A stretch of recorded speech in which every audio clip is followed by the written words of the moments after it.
Human nature. We use it all the time to describe what people see as essential human characteristics. War is human nature. Sin is human nature. Evil is human nature. It's such a fundamental question, searching for what human nature means, what it means to be human. And in our current environmental, social, political, and psychological climate, I can't think of a more vital question to ask. What is human nature? If they say, why? Tell them that it's human nature. Putting aside Michael Jackson's silky smooth track, human nature, according to Encyclopedia Britannica and a couple other dictionaries, refers to the fundamental traits of humanity. Different philosophies and theories posit different interpretations of human nature. My view of human nature will be pretty self-evident shortly. But before I get into that, let's look at how a few different people saw human nature. One thing has become quite clear to sociologists, biologists, and anthropologists who have studied human nature extensively. Human nature is incredibly varied. People have been arguing about human nature for centuries, and in a way, they're all a little bit right. Human nature debates often dive into the sort of nature versus nurture argument. Is it up to environment? Is it up to biology? Some mix of both, and to what extent? These are the sort of questions that we grapple with. Obviously we have certain shared drives related to food, sex, security, play, and social status. We can see certain instincts, like crying, herd instinct, aggression, disgust, and fear, which is malleable. By the way, I should know, I've been afraid of birds since I was 8 because I was chased by a group of vultures, and birds are constantly attacking my head, so I really don't like birds. But anyway, there's so much nuance and variety within all of these attributes. How much of it is learned, and how much is innate? Greek human nature. Socrates, who turned philosophy from the study of the heavens to the study of human things, studied the question of how humans should live. He believed that the best life, and the life most suited to human nature, involved reasoning. Socrates' student, Plato, and Plato's student, Aristotle, developed a notion of the human soul in the 4th and 5th century BCE. The human soul was, in one part, home to passions, desires, and instinct, like animals, but also spiritedness. The other part of the soul was human and rational. The proper function of the rational was to rule the other parts of the soul, helped by spiritedness. Aristotle went further in his development of human nature. He saw man as being conjugal, meaning born to couple in a relationship. He saw man as being political, meaning able to develop complex communities and systems. And lastly, he saw man as being mimetic, meaning using his imagination to create artwork. Confucian human nature. In the Confucian school of thought, there were many notions of what human nature entailed. Mencius, a Confucian philosopher in the 4th century BCE, argued that human nature was good, with an innate tendency to an ideal state formed under the right conditions. The 4 beginnings of human nature's morality were: 1. A sense of compassion that develops into benevolence. 2. A sense of shame and disdain that develops into righteousness. 3. A sense of respect and courtesy that develops into propriety. And 4. A sense of right and wrong that develops into wisdom. He believed the development of virtues came from reflection, and if one didn't reflect, they wouldn't develop their moral constitution. According to Mencius, evil came from a lack of reflection and self-development in one's natural direction.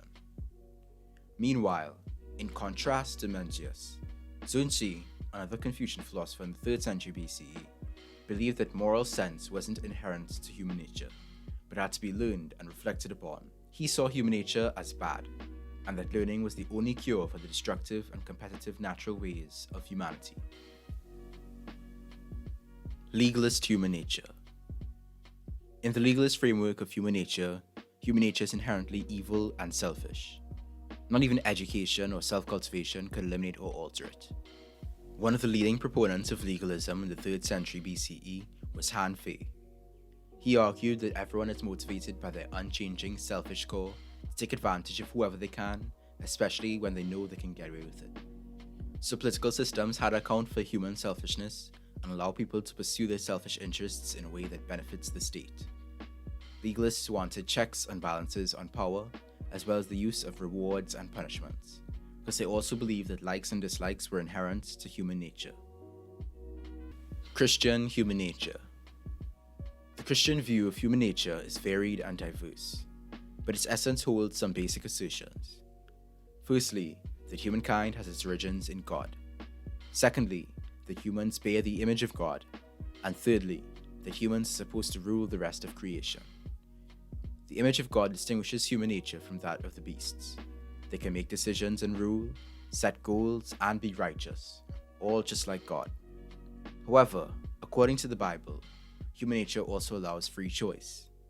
That choice led Adam from inherent righteousness to inherent sinfulness, and his choice universalized our predisposition for utter depravity. Many thinkers, even secular, have also held the view of inherent badness. That everywhere one finds fraud, corruption, ignorance, selfishness, and all the other vices of human nature, like cupidity, lust, vindictiveness, ambition, and vanity. Some liberal theologians describe human nature as basically good, needing only proper training and education, and the regeneration that can only come from a Christian transformation into the new self through Christ, one who is loving, happy, peaceful, patient, kind, good, faithful, gentle, and self-controlled. Ubuntu human nature. Arising as a philosophy in the 1950s, Ubuntu describes a certain kind of African humanism. Humanism emphasizes optimism, the noble capacity to overcome hardship, the personal worth of the individual, the centrality of human values, and the creative, active nature of human beings. Ubuntu, which has many different definitions, asserts that society, not a transcendent being, gives humans their humanity. Michael Onyebuchi Eze summarized the core of Ubuntu in this quote. This idealism suggests to us that humanity is not embedded in my person solely as an individual. My humanity is co-substantively bestowed upon the other and me. Humanity is a quality we owe to each other. We create each other and need to sustain this otherness creation. And if we belong to each other, we participate in our creations. We are because you are. And since you are, definitely I am. The I am is not a rigid subject, but a dynamic self-constitution dependent on this otherness creation of relation and distance. Indigenous human nature. Obviously, the sheer variety of philosophies of indigenous culture cannot be summarized in a few paragraphs. However, upon anthropological study, certain patterns do emerge. We can see that many indigenous people viewed both themselves and nature as part of the same family. Life can only be viable when humans view nature as kin, all part of the same ecosystem, enhancing and preserving, giving and taking. The Raramuri of Mexico developed the concept of Iwigara in order to enhance the understanding of humans and nature in a kin-centric ecology. Raramuri thought is influenced by the lands, animals, and winds with which they live. Iwigara is the total interconnectedness and integration of all life in the Sierra Madres, physical and spiritual. Oh, and I guess I have to cover these European guys' views on human nature, so lightning round, let's go. Thomas Hobbes thought human nature, without science or artifice, was solitary, poor, nasty, brutish, and short. John Locke saw human nature as tabula rasa, meaning that humans were born a blank state with certain inalienable rights, vulnerable to the ideas of our environment. Jean-Jacques Rousseau believed humans were once naturally solitary, pure, and happy, without reason or language or communities. Nothing about humanity was fixed, but human nature entailed the passions necessary to develop complexity. David Hume assumed humans were driven by selfishness and emotions, and needed society to be more reasonable. Of course, he also recognized that humans had an innate sense of honor, beauty, and nobility, or else we wouldn't have come up with the words. Immanuel Kant was racist. I mean, they were all pretty racist, but geez Louise, this video is a massive middle finger to him and his quote-unquote scientific racism, a view which posed whites as naturally superior in passion, talent, and culture, South Asians as educated only in arts but not sciences, Black Africans as naturally only savage or servile and incapable of anything great in art or science, and Native Americans as the lowest of the low. Skin color for Kant was an unchanging and unchangeable moral quality. Anyway, Emile Durkheim saw humans as inherently egotistic. Karl Marx's concept of species being argued against traditional concepts of human nature as incarnating in individuals in favor of human nature forming within social relations. To Marx, human nature wasn't permanent or universal, but rather always determined in a specific social and historical formation. Humans changed their environments, and their environments changed them. I can go on, but I wanted to keep this video short, so if human nature has so many interpretations and is so malleable, what can we be? Human nature and anarchy. People say that anarchism, which is a philosophy that I ascribe to, is idealistic and unrealistic. Sure, they say, a world without coercion and violence and state power and capitalist exploitation may sound good on paper, but people are X and Y and Z, so it can't work. Let's examine that, drawing from Peter Gelderus's Anarchy works. Are humans naturally selfish? I mean, sure, everyone could be a little bit self-interested at times, yet everyone also has a sense of the needs of those around them. I mean, humans wouldn't be where they are today without generosity. Without it, no parent would give their child food without payment. No child would help their parent retire without payment. Nobody would donate to charities. Nobody would volunteer to help friends or strangers. Even now, in our capitalist hellscape where sharing is technically a disadvantage, generosity continues. The false history we're told is that before money, primitive barter systems were ineffective. But time after time, humans have developed gift economies across the globe. In this system, if people have more than they need of anything, they give it away. They don't assign value, they don't count debts. Everything you don't use personally can be given as a gift to someone else. And by giving more gifts, you inspire more generosity and strengthen the friendships that keep you swimming in gifts too. Many gift economies lasted for thousands of years and proved much more effective at enabling all the participants to meet their needs. One such society is the Semai of Malay, which still exists today. Semai economic exchanges are freely given and received. In fact, it was taboo for members of Semai society to calculate the value of gifts given or received. Other commonly held rules of etiquette included the duty to share whatever they had that they did not immediately need, and the duty to share with guests and anyone who asked. It was punan, or taboo, not to share or to refuse a request. But it was also taboo to ask for more than someone could give. Right now, libraries offer an interconnected network of millions of free books. PTA potlucks and neighborhood barbecues bring people together to share food and enjoy each other's company. Imagine what examples of sharing might develop outside the restrictive bounds of state and capital. Are humans naturally competitive? Obviously, humans are capable of competitive behavior, but our society tries its hardest to encourage it and suppress cooperation. Many societies have lived incredibly cooperatively.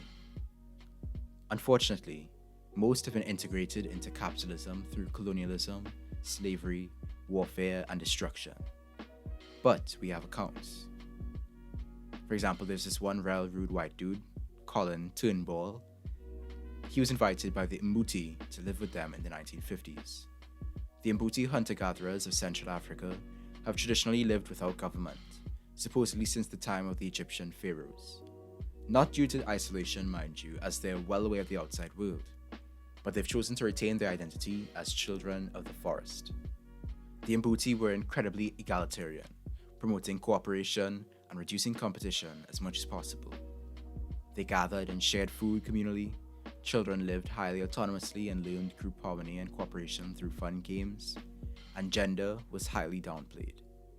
Conflict, or noise, was a threat to group harmony, and the whole community would get involved in resolving issues if disputants couldn't do it alone.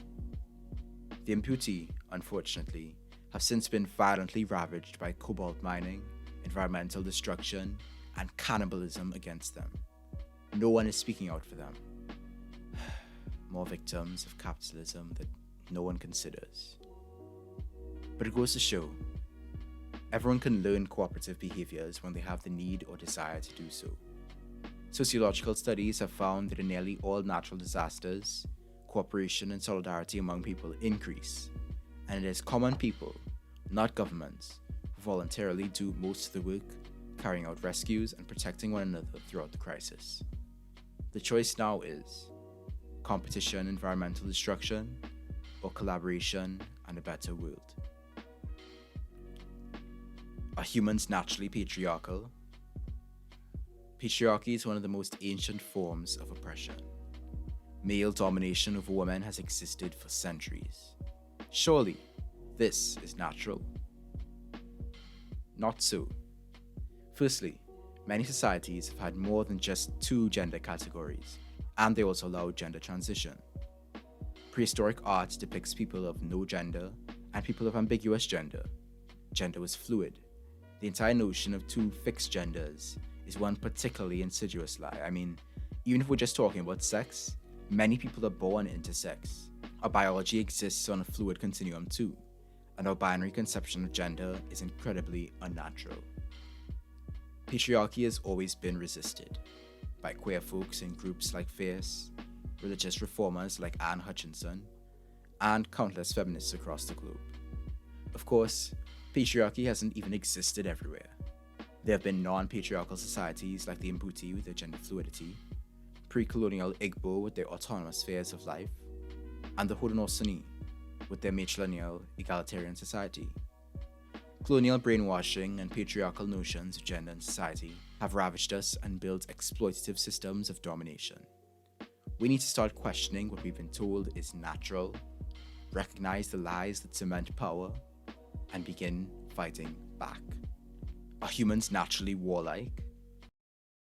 If humans were as naturally warlike as Hobbes and Freud assumed, and in such desperate need of government to keep them under control, humanity wouldn't even have reached as far as to create governments. We would have died out without reproducing. Anarchists have long argued that war is the result of the state. But this guy, Lawrence Keeley, he wanted to prove that war was inevitable and not the fault of our social structures. In his study, War Before Civilization, he sampled many stateless societies, many of whom had engaged in war, and most of whom had defended against war. Some fled war, and fewer had never encountered it. He wanted to show that people were warlike, but the title of his study contradicted itself. He was studying societies after the waves of colonization, enslavement, genocide, invasion, disease, and more. And yet, many of these people, who were peaceful for centuries, had only the choice between starving to death and invading their neighbors, thanks to colonization. Peace threatens the state. Peace too is natural, but the institutions of power in our civilization, the media, academia, government, capital, and religions, have exaggerated the prevalence of war and understated the possibility for peace, because they profit from it, and attempts to create a more peaceful society threaten their very existence. War is not inevitable. It's a consequence of certain socio-political and economic arrangements, which are ours to shape. Won't domination and authority always exist? It is easy for a subject to find a lord, but hard for a lord to find a subject. A massive body of research demonstrates that many human societies have been egalitarian. Even under capitalism, many people continue to form egalitarian networks and communities. Certain technological advancements did allow some societies to develop stratification, but that's not to say that domination and authority are necessarily unnatural.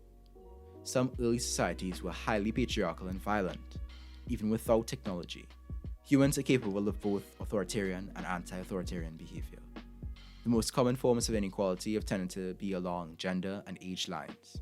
After all, if you're used to that prototype of a power structure, it would be easier for your society to be ruled by male elders, empowered by technology. But it wasn't inevitable. An anti-authoritarian culture has been cultivated in many spaces, avoiding the rise of hierarchy entirely. In some cases, even reversing the course of hierarchy. Avoiding authoritarianism and maintaining egalitarianism relies on a conscious determination to oppose domination of any kind. Culture shapes the social structures that reproduce material conditions, and material conditions shape our culture. So we need to change the culture. We don't need the state needs us. That's why even within statist societies, rebellion brews. The global resistance has been largely organized horizontally. In Mexico, Algeria, Rojava, parts of Europe, Belarus, America, Korea, Nigeria, South Africa, Zimbabwe, India, all over the world, the resistance has continued without traditional hierarchical structures. Any so-called leaders that have arisen from this horizontal structure have been shamed and ostracized for their attempts at co-opting the people's resistance. The diversity of organizations, opposition to authority, and pioneering of consensus are all things to marvel at. Is this human nature? Conclusion. From Locke to Mencius to Aristotle to Kropotkin to slave masters to capitalists, everyone has their own take on human nature, one that is decidedly political. I believe that, above all else, we are the product of our environment. I don't agree that we are inherently bad or good. I feel that limits the conversation of our potential. And what's interesting about this conversation is that the human mind has never had the power to tell us that it has captured the whole truth. We must continue to inquire. We could shape ourselves and slowly our culture. We have the power to do that. Humans have demonstrated capacities for change and diversity of such breadth that would arguably violate the concept of a fixed human nature. I'd say open your heart, expand your mind and sense of self. Mutual Aid by Peter Kropotkin argues that the tendency of people to help one another reciprocally in a spirit of solidarity was a greater factor in human evolution than competition. Still, the belief persists that humans are naturally selfish, competitive, warlike, and male-dominated. This belief is founded upon a misrepresentation of so-called primitive peoples as brutal, and of the state as a necessary, pacifying force. Capitalism, while exploiting and rewarding certain negative attributes of humanity, has never kept everyone fed, existed without gross inequality, or not devastated the environment. These days, we should say that we are primitive, as this system stunts our ability to cooperate and organize.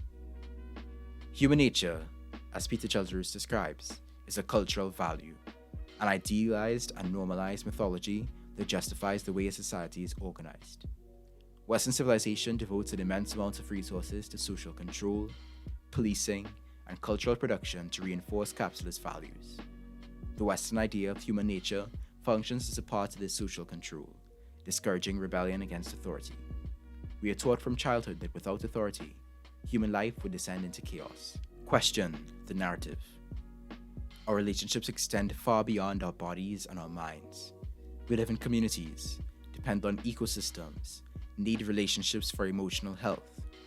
Without a society that incentivized competition and exploitation, our self-interest would overlap with the interests of our community and environment. Our relationships with both humans and nature are fundamental to us. We don't need to dominate or be dominated. Let's build our lives and our communities accordingly. Anarchy works.